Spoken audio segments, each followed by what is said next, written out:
Ladies and gentlemen, the moment has arrived. The foraging update is available on the Alpha Network. Today we're going to be going over a full deep dive into how the hunting and attribute systems work now, and honestly guys, I think they're pretty damn exciting.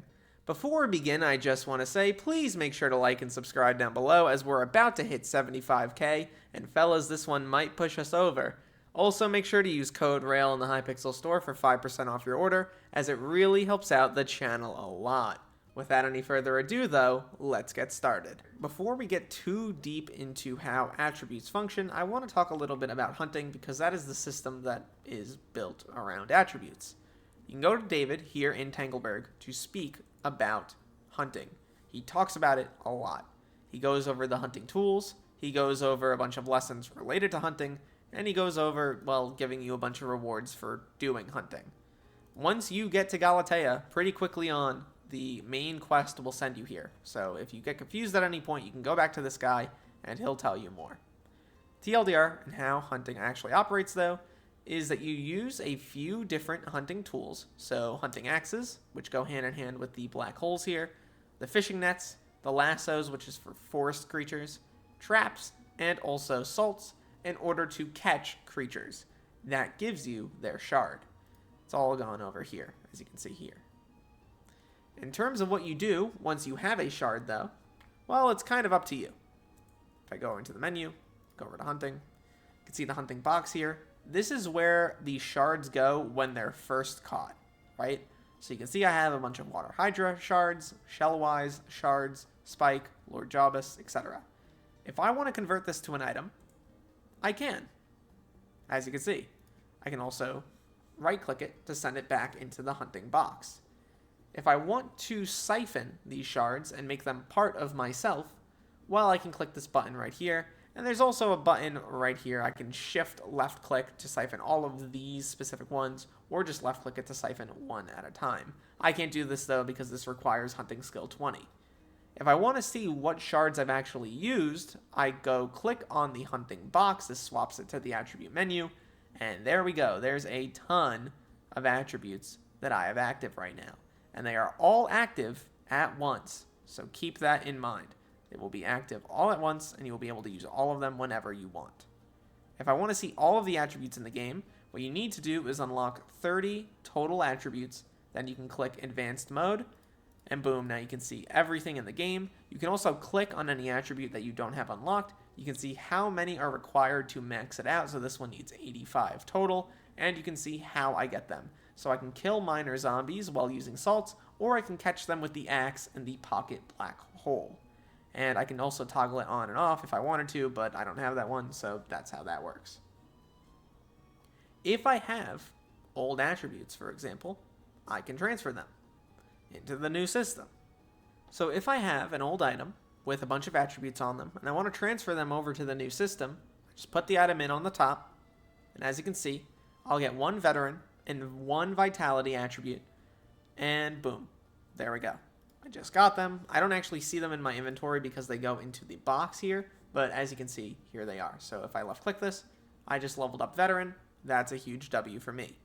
If you had god rolls, so anything that's a god roll, at anything higher than like level 1 each, you will get these, Anon-K feathers.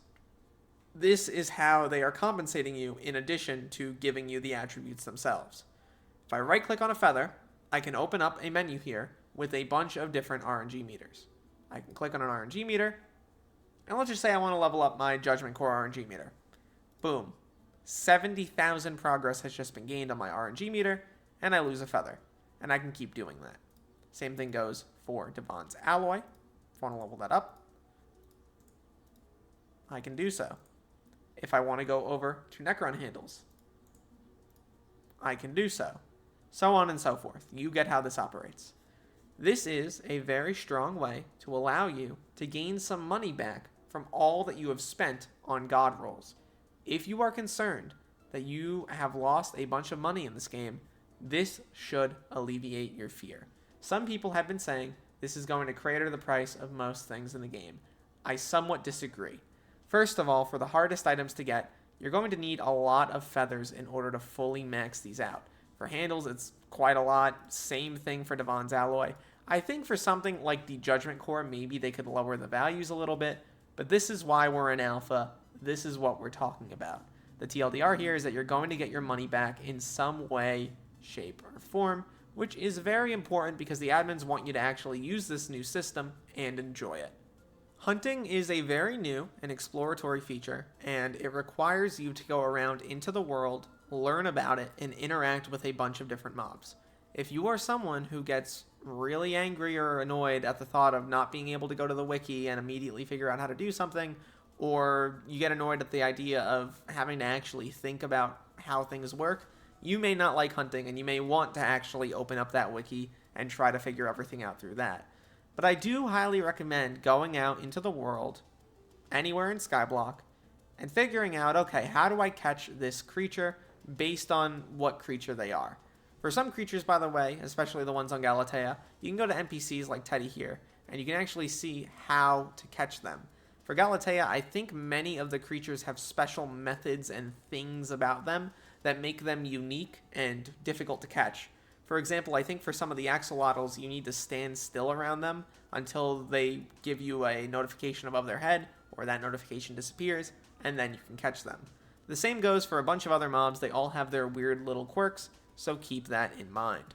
Another important thing to keep in mind here is that some attribute shards are sold by NPCs. Not a ton of them, but as you can see, Kiara right here sells a few, which you may want to pick up. And you can only pick up a few of these every single day, but hey, it's free shards. Might as well get them, you know?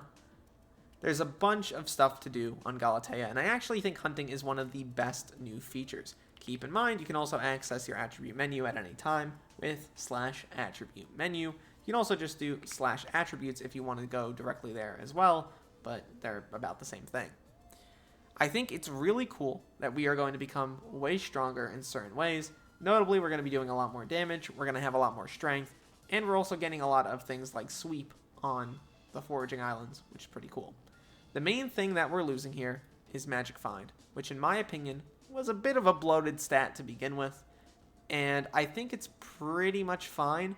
Also because we're getting some attributes that actually increase our ability to get certain like loot buffs. It's pretty interesting.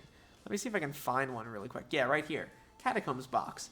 Increases the quality of boss rewards in the catacombs. That's pretty cool. That's interesting. And this goes all the way up to level 10, I think, which is really interesting, as you can see here. Which, by the way, different like levels of things require different amounts of shards to max out. I feel like that should be obvious, but you may not have known that. Anyway, that's a thing in the game. Another thing, by the way, is also if you do like recipe lasso, you can see there's multiple different types of lassos. This is another thing that I feel like should have made a lot of sense, but I didn't really explain it, so that's my fault. Same thing goes for the net. As you can see, there's better fishing nets, and there's also better hunt axes. If I go to hunt axe. Yeah. They're pretty cool. The prime one allows you to absorb a certain percentage. Well, actually, all of them allow you to absorb a certain percentage, but the prime one lets you absorb 25% of the basic combat stats of any weapon. So right now, we have the Withered Dark Claymore in this one. So as you can see, it does some damage, some strength, and it has some crit damage, which is pretty cool. It's hard to underestimate how interactive this feels and how immersive it feels for Skyblock. It feels like a totally different game, and I am incredibly impressed by the hunting and attribute system. And I really hope if you have concerns that you log on and try it out for a little bit, because it's genuinely enjoyable, at least in my opinion, and I feel like I'm actually making progress on completing something, and I don't have to spend an unreasonable amount of time to do so.